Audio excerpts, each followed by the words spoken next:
네, 안녕하세요 여러분들 반갑습니다. 데이언 멘토 권영철입니다. 오늘 재룡전기에 대해서 말씀을 드리려고 하는데요. 일단 여러분들도 아시다시피 이 재룡전기의 경우에는 이 매출 비중이 변압기가 100% 차지하고 있는 기업이죠. 그래서 이 변압기가 100% 차지하고 있다 보니까 이 변압기에 대한 모멘텀 알아봐야 하는데, 사실 이러한 부분에 대해서는 제가 전부 말씀을 드렸던 것 같아요.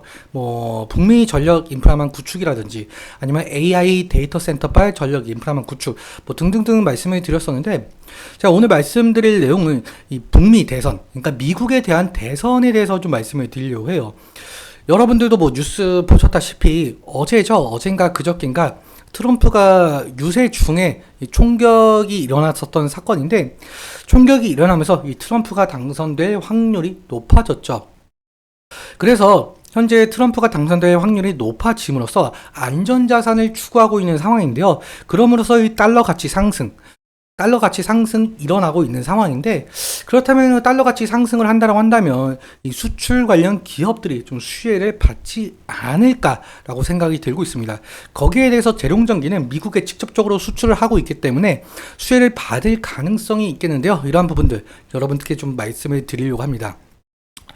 그리고 제가 한 가지 좀 강조드리고 싶은 내용이 있는데, 여러분들께서 이 재룡전기 이것이 정말 궁금하다라고 하신다면 꼭 댓글 남겨주셔가지고요, 제가 그 댓글을 토대로 제가 아는 내용이라고 한다면 바로 말씀을 드리도록 하고요, 제가 모르는 내용이더라도 서치 이후에 말씀드리도록 할 테니까 꼭 댓글 남겨주시면 정말 감사할 것 같습니다. 그럼 재룡전기 바로 보도록 할 텐데, 일단 여러분들도 아시다시피 이 변압기 100% 비중을 차지하고 있는 기업이죠.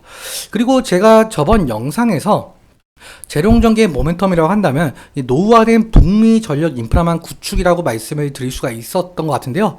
그래서 제가 실질적으로 이 미국의 변압기를 좀 수출하고 있느냐 궁금해서 IR 담당자와 통화를 해가지고 실질적으로 좀 진행이 되고 있다라는 답변을 받은 바가 있었었죠.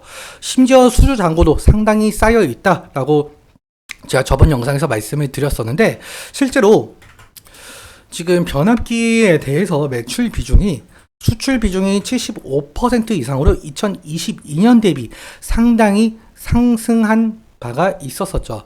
그리고 지금도 현재 북미에 계속적으로 수출을 하고 있는 상황인데요.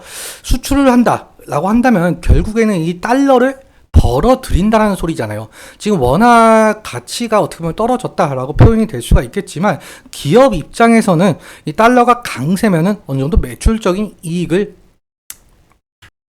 벌어들일 수가 있겠죠.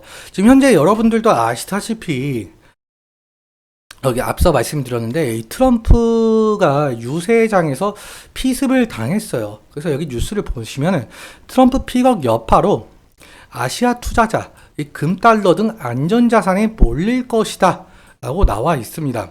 그러면서 사실 지금 현재도 미국 원달러 환율이 계속적으로 치솟고 있는 상황인데요. 그렇다면 이 재룡전기 같은 경우 수출을 직접적으로 하는 기업이다 보니까 이것에 대해서 어느 정도 매출적인 이익을 좀 가져올 수 있다라고 판단을 할 수가 있겠죠. 뭐 2분기, 3분기 실적이 발표되어야 봐야 알겠지만, 그래도 어느 정도 우리가 이러한 부분들 좀 기대해 볼 수가 있다, 이렇게 말씀을 드릴 수가 있을 것 같습니다. 그럼 차트 보면서 수급적인 측면도 함께 살펴보도록 할 텐데요. 일단 오늘의 흐름 같은 경우 지금 현재 12시 40분이 지나가고 있는 상황인데, 지금 4.6% 정도 상승 중에 있는 것을 볼 수가 있죠.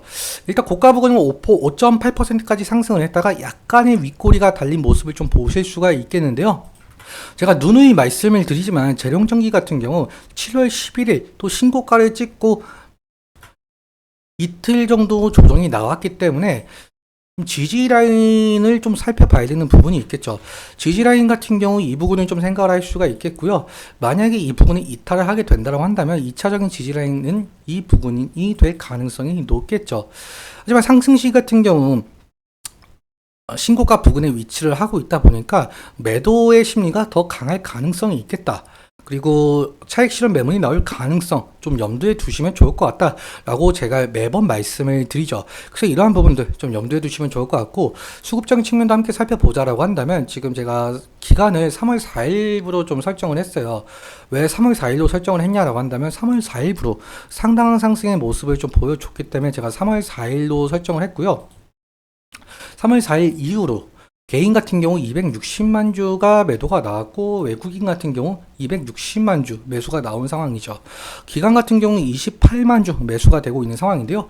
오늘 같은 경우도 뭐 장이 끝나봐야 알겠지만 외국인과 기관에서 매수세가 들어오고 있다라고 볼 수가 있을 것 같습니다. 그래서 외국인의 매수세가 상당하다 보니까 결국엔 이 재룡전기의 주가를 들어 올리는 힘은 이 외국인의 매수세라고 봐도 무방할 것 같은데요. 아무튼 만약에 외국인의 매수세가 매도세로 돌아가게 된다고 한다면 결국엔 재룡전기 주가에 어느 정도 악영향을 끼칠 가능성이 높겠죠. 이러한 부분들 좀 염두에 두시면 좋을 것 같고, 좀 더 자세하게 살펴보자라고 한다면 재룡전기 같은 경우 UBS 증권 창구에서 순매수 거래원 순위 1순위가 나타내고 있는 상황이죠. 다음으로 2위 같은 경우 맥커리 증권 37만 주 매수가 들어왔고요. 골드만삭스 같은 경우 36만 주, JP모건 서울 29만 주, 멜린치 23만 주, CLSA 증권 13만 주, 시티그룹 8만 주 이렇게 나오고 있는 상황인데요. 사실 순매수 거래원 순위 1순위부터 7순위까지 전부 외국계 창구이다 보니까 만약에 이 외국계 창구에서 매도세가 나오게 된다고 한다면 결국엔 어느 창구에서 받아줄지도 상당히 중요한 점이 있습니다.